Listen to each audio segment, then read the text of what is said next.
Je pense que tout homme sérieux ne peut jamais s'opposer à la révision constitutionnelle.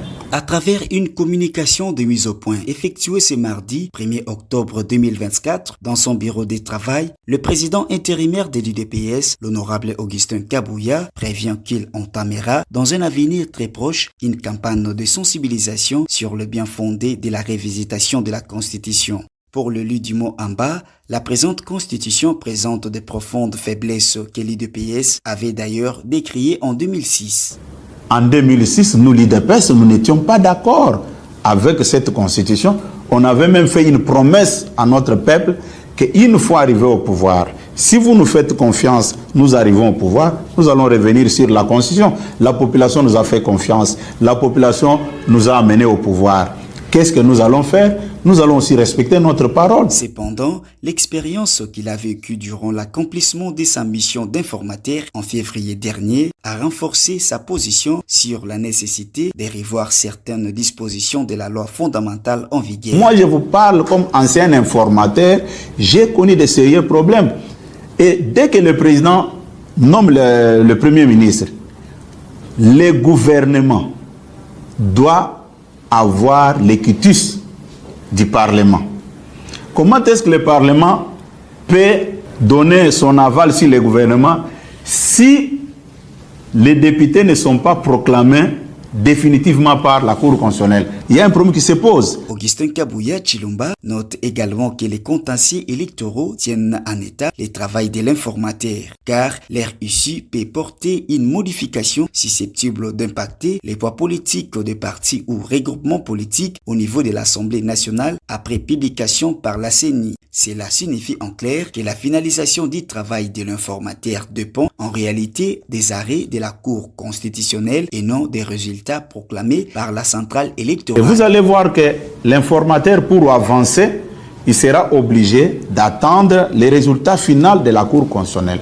Une fois que la Cour dépose son rapport, l'informateur finalise son travail. Au Sénégal, le président est élu aujourd'hui. Un jour après, 2 jours après, il passe directement à la nomination du Premier ministre. Qui nous a dit que les hommes intelligents sont seulement au sein de la majorité parlementaire, sont seulement parmi les politiciens? Même au niveau de la société civile, on peut trouver un oiseau rare qui peut bien former le gouvernement, qui peut bien faire le travail. Hormis ces contrastes flagrants qui paralysent le fonctionnement de l'État, les monaboutés du chef de l'État prônent les retours dans la Constitution de la disposition qui renforce la souveraineté de l'État sur les sols et les sous-sols, comme ce fut le cas avec la loi Bakajika qui stipulait que les sols et les sous-sols appartiennent à l'État. Je ne parle pas des gens qui nous ont rejoints dans les combats en 2017, en 2016, en 2018. Non, je m'adresse aux anciens de l'UDPS. La population a fait sa part des choses. Nous, en tant que force politique qui avait pris l'engagement avec la population, nous sommes dans l'obligation de respecter nos engagements. Regardez même l'affaire là, de la loi Bakajika de 1973, où les sols et les sous-sols revenaient d'office à l'État. Aujourd'hui, ils ont voulu brouiller avec d'autres vocabulaires, que non, l'État exerce sa souveraineté sur les eaux, forêts, ainsi de suite. Non. Il y a beaucoup de choses qu'on doit revoir dans notre Constitution. Quand vous regardez les États-Unis, la France, quand ils revisitent leur constitution, ça ne pose pas de problème. Pourquoi ici les gens sont très agités? Le président intérimaire de l'UDPS annonce par ailleurs d'autres réformes politiques indispensables, même sur la loi électorale, qui met en difficulté la consolidation de grands partis politiques au profit des partis mallettes, notamment la proportionnelle. Même la loi électorale aussi pose problème. Il y aura des réformes dans beaucoup de lois. Je prends à titre d'exemple la loi électorale, avec les problèmes d'essai. Quelqu'un élu massivement, mais on peut l'empêcher sous prétexte que son parti n'a pas atteint l'essai. Tout ça sont des problèmes.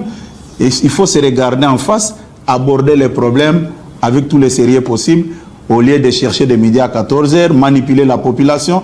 Non, nous sommes des légalistes, nous sommes des respectueux de nos paroles. En 2006, on avait fait une promesse à la population. Une fois arrivé au pouvoir, nous allons revoir la constitution. Puis c'était une constitution rédiger là où tout le monde connaît, mais en tant qu'élu, en tant que responsable de la première force politique de notre pays, je me vois dans l'obligation de donner des orientations à notre base et à notre population. Voilà pourquoi j'ai jugé bon d'être précis et objectif par rapport à ma sortie devant mes électeurs dans ma circonscription de Moamba. Merci beaucoup.